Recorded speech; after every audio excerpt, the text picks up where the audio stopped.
ಓಂ ಶಾಂತಿ. ನೀವು ನಡೆಯುತ್ತಾ ತಿರುಗಾಡುತ್ತಾ ನೆನಪಿನಲ್ಲಿರುವ ಅಭ್ಯಾಸ ಮಾಡಬೇಕಾಗಿದೆ. ಜ್ಞಾನ ಮತ್ತು ಯೋಗ ಇವೆರಡೇ ಮುಖ್ಯ ಮಾತುಗಳಾಗಿವೆ. ಯೋಗವೆಂದರೆ ನೆನಪು. ನಮಗೆ ಯೋಗವನ್ನು ಕಲಿಸಿ ಎಂಬ ಮಾತನ್ನು ಬುದ್ಧಿವಂತ ಮಕ್ಕಳು ಎಂದು ಹೇಳುವುದಿಲ್ಲ. ನೆನಪು ಮಾಡಲು ವಿಶೇಷವಾಗಿ ಕುಳಿತುಕೊಳ್ಳಬೇಕೆಂದಲ್ಲ. ಮುಖ್ಯವಾದುದು ಆತ್ಮವಾಗಿದೆ. ಅದು ಅವಿನಾಶಿಯಾಗಿದೆ. ಶರೀರವು ವಿನಾಶಿಯಾಗಿದೆ. ಆತ್ಮವೇ ದೊಡ್ಡದಾಯಿತಲ್ಲವೇ? ನಾವು ಆತ್ಮಗಳಾಗಿದ್ದೇವೆ. ಈಗ ನೀವು ಆತ್ಮ ಅಭಿಮಾನಿಗಳಾಗುತ್ತೀರಿ. ನಾನು ಈ ಶರೀರದ ಮೂಲಕ ಮಾತನಾಡುತ್ತೇನೆ, ಕರ್ಮ ಮಾಡುತ್ತೇನೆಂದು ಆತ್ಮವೇ ಹೇಳುತ್ತದೆ. ಆತ್ಮವು ಪುರುಷನಾಗಿದೆ. ಓದುವುದಕ್ಕಾಗಿ ಈ ಪಾಠಶಾಲೆ ಇದೆ. ನಡೆಯುತ್ತಾ ತಿರುಗಾಡುತ್ತಾ ಏಳುತ್ತಾ ಕುಳಿತುಕೊಳ್ಳುತ್ತಾ ತಂದೆಯನ್ನು ನೆನಪು ಮಾಡಿ. ಇದಕ್ಕಾಗಿ ವಿಶೇಷವಾಗಿ ಕುಳಿತುಕೊಳ್ಳುವ ಅವಶ್ಯಕತೆಯೂ ಇಲ್ಲ. ನಾಟಕದನುಸಾರ ಆತ್ಮವು ಅಶಾಂತವಾಗಿ ಬಿಟ್ಟಿದೆ. ಆದ್ದರಿಂದ ತಂದೆಯನ್ನು ಕರೆಯುತ್ತದೆ, ಏಕೆಂದರೆ ಅವರೇ ಶಾಂತಿ, ಸುಖ, ಜ್ಞಾನದ ಸಾಗರನಾಗಿದ್ದಾರೆ. ಜ್ಞಾನ ಮತ್ತು ಯೋಗ ಮುಖ್ಯವಾಗಿ ಎರಡು ಮಾತುಗಳಿವೆ. ಯೋಗವೆಂದರೆ ನೆನಪು. ನಿಮ್ಮದ್ದು ರಾಜಯೋಗವಾಗಿದೆ. ಹೇಗೆ ಆತ್ಮವು ನಕ್ಷತ್ರ ಮಾದರಿಯಾಗಿದೆ, ಹಾಗೆಯೇ ಭಗವಂತನೂ ನಕ್ಷತ್ರವಾಗಿದ್ದಾರೆ. ಅವರಿಗೆ ಪರಮ ಆತ್ಮ, ಸುಪ್ರೀಂ ಸೋಲ್ ಎಂದು ಹೇಳಲಾಗುತ್ತದೆ. ಅವರೆಂದು ಪುನರ್ಜನ್ಮವನ್ನು ತೆಗೆದುಕೊಳ್ಳುವುದಿಲ್ಲ. ತ್ರಿಮೂರ್ತಿಯ ಮೇಲೆ ಅವಶ್ಯವಾಗಿ ಶಿವನಿರಬೇಕು. ಇದರಿಂದ ತ್ರಿಮೂರ್ತಿಗಳ ರಚಯಿತನು ಶಿವನಾಗಿದ್ದಾರೆಂದು ಅರ್ಥವಾಗಬೇಕು. ರಚನೆಯಿಂದಾಗಿಂದು ಆಸ್ತಿಯೂ ಸಿಗುವುದಿಲ್ಲ.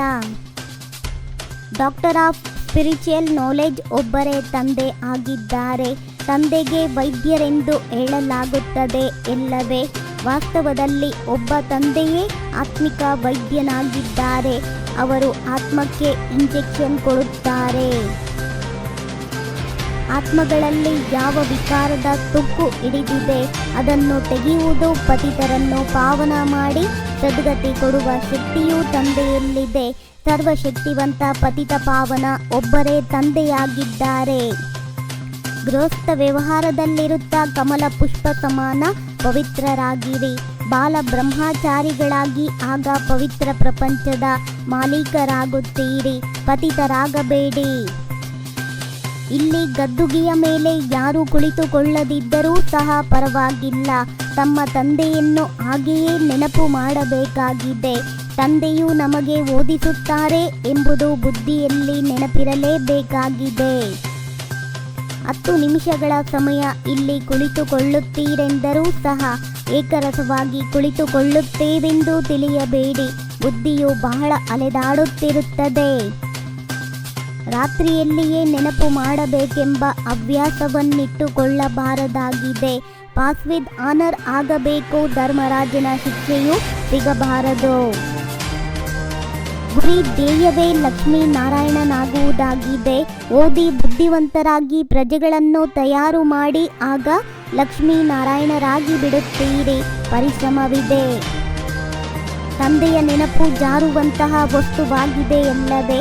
ನೆನಪಿನಿಂದಲೇ ಪರಿಶ್ರಮವು ಸಮಾಪ್ತಿಯಾಗಲಿದೆ. ಅನೇಕರಿಗೆ ಓದಿಸುತ್ತೀರೆಂದರೆ ಶ್ರೇಷ್ಠ ಪದವಿಯನ್ನು ಪಡೆಯುತ್ತೀರಿ. ಕೆಲಸ ಕಾರ್ಯಗಳನ್ನು ಮಾಡುತ್ತಾ ನೆನಪಿನಲ್ಲಿರುವ ಹವ್ಯಾಸವನ್ನಿಟ್ಟುಕೊಳ್ಳಬೇಕಾಗಿದೆ. ತಂದೆಯ ಜೊತೆ ಹೋಗಲು ಮತ್ತು ಪಾವನ ಹೊಸ ಪ್ರಪಂಚದ ಮಾಲೀಕರಾಗಲು ಅವಶ್ಯವಾಗಿ ಪವಿತ್ರರಾಗಬೇಕಾಗಿದೆ. ಶ್ರೇಷ್ಠ ಪದವಿಯನ್ನು ಪಡೆಯಲು ಅನೇಕರ ಸೇವೆ ಮಾಡಬೇಕಾಗಿದೆ.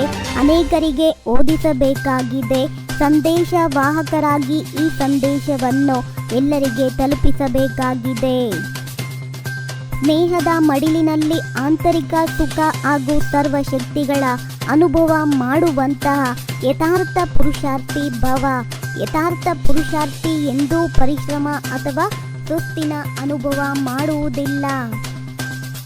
ನಿಶ್ಚಯರೂಪಿ ಫೌಂಡೇಶನ್ ಪಕ್ಕಾ ಇದ್ದರೆ ಶ್ರೇಷ್ಠ ಜೀವನದ ಅನುಭವ ಸ್ವತಃವಾಗಿ ಆಗುತ್ತದೆ.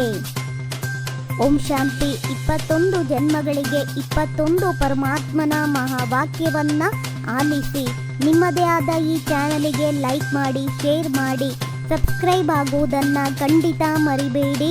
ಓಂ ಶಾಂತಿ.